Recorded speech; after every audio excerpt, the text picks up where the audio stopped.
Actually এখন বাংলাদেশের ক্ষেত্রে কিন্তু পার্ট টাইম বলতে কোনো জব হয় না সচরাচর। আমাদের এখানে আমরা পার্ট টাইম জব হিসেবে আছি আর কি। ঢাকার রাজধানী উচ্চ বিদ্যালয়ে প্রতি সপ্তাহেই বসে এক ব্যতিক্রমী সেকেন্ড হ্যান্ড গাড়ির হাট, যার নাম কারহাট। এই হাটে শুধু পেশাদার লোকজনই নয়, ঢাকার বিভিন্ন শিক্ষা প্রতিষ্ঠানের ছাত্ররাও কাজ করে পার্ট টাইম। আমি একজন আসনাউল্লাহ বিজ্ঞান ও প্রযুক্তি বিশ্ববিদ্যালয়ের স্টুডেন্ট, টেক্সটাইল ডিপার্টমেন্টে পড়াশোনা করতেছি। এখানে আমি পার্ট টাইম জব হিসেবে কাজ করতেছি আর কি।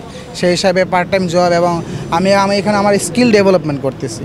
তো আমার স্কিল ডেভেলপমেন্টের জন্য এবং পার্ট টাইম জব হিসাবে একটা খুব ভালো একটা সুযোগ এই জায়গায়।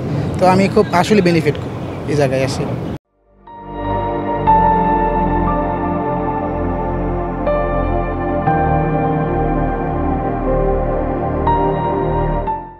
এখানে কাজ করে কেউ গাড়ি গাইড করে, ক্রেতাকে গাড়ি দেখিয়ে নিয়ে যায়, কেউ গাড়ির দরদাম বুঝিয়ে দেয়, কেউ বা গাড়ির কাগজ ও ইঞ্জিন যাচাইয়ে সাহায্য করে।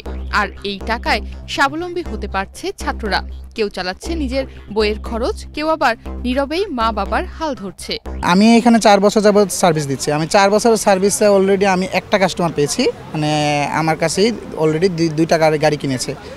সে আপনার বাসা হচ্ছে আপনার সাভারে। সাভার থেকে প্রথমে একটা গাড়ি নিয়েছিল আপনার এক্স করোলা। তারপরে এক্স করোলা নিয়ে ওটা চালিয়ে গাড়ি শেখার কথা ছিল, গাড়ি চালিয়ে শিখিয়ে তারপরে ফ্যামিলির সাথে শিখে আবার এসে আপনার এক্স করোলাটা বিক্রি করে তারপরে আপনার নিয়ে গিয়েছিল, এলিয়ন নিয়ে গিয়েছিল একটা।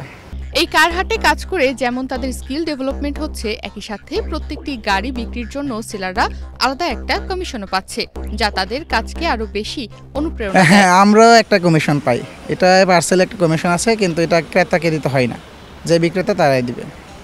পার বিক্রেতা কত % করে আপনাদেরকে কমিশন? এটা হচ্ছে সর্বোচ্চ 2.5। এটা কি আপনি পার্সোনালি পান? না, আমাদের কোম্পানি পায়। আর আমরা একটা বোনাস পাই এখান থেকে, একটা পার গাড়ি প্রতি একটা বোনাস পাই। সেটা কোনো পার্সেন্টেজ না, একটা হ্যান্ডসাম একটা অ্যামাউন্ট আর কি। এই হাটে গাড়ি আনা যায় একেবারে ব্যক্তিগত মালিক, কোম্পানি কিংবা গাড়ির ডিলারের পক্ষ থেকেও। বিক্রেতারা সকালেই এখানে গাড়ি ঢোকায় এবং জায়গা বরাদ্দ করে নেয় নির্দিষ্ট ফি দিয়ে। এরপর শুরু হয় ক্রেতা আর বিক্রেতার দর কষাকষি। অ্যাকচুয়ালি আমরা কিন্তু গাড়ির কন্ডিশনের কোনো গ্যারান্টি দিয়ে থাকি না। সেক্ষেত্রে আমাদেরকে কোনো চার্জ করার কোনো স্কোপ নাই, কারণ আমরা এখানে বলে রাখি যে আমরা পেপারসের গ্যারান্টি দিয়ে থাকি। আল্লাহর রহমতে এখন পর্যন্ত পেপারস রিলেটেড কোনো ঝামেলা হয় নাই। হ্যাঁ, গাড়ির কন্ডিশন কম বেশ হইতেই পারে, সেক্ষেত্রে উনি যারা নিছে তারা নিজস্ব তত্ত্বাবধানে তাদের নিজস্ব মেকানিক্সের মাধ্যমে নিয়েছে। সেক্ষেত্রে তো কারহাটকে কোনো দায়ভার করা সম্ভব হয় না। এই হাট পরিচালনা করে একটি বেসরকারি কমিটি, যারা স্থানীয়ভাবে পরিচিত কারহাট কমিটি নামে। তাদের হয়ে কাজ করেন গেটম্যান, রেজিস্ট্রার, জায়গা ম্যানেজার এবং ফিল্ড হেল্পার। এখানে অ্যাকচুয়ালি সেলাররা বিক্রি করে, কিন্তু আমরা এখানে জাস্ট তদারকিতে আছি এবং আপনাদের পেপারস রিলেটেড সব কিছু আমরা দেখে রাখি আর কি।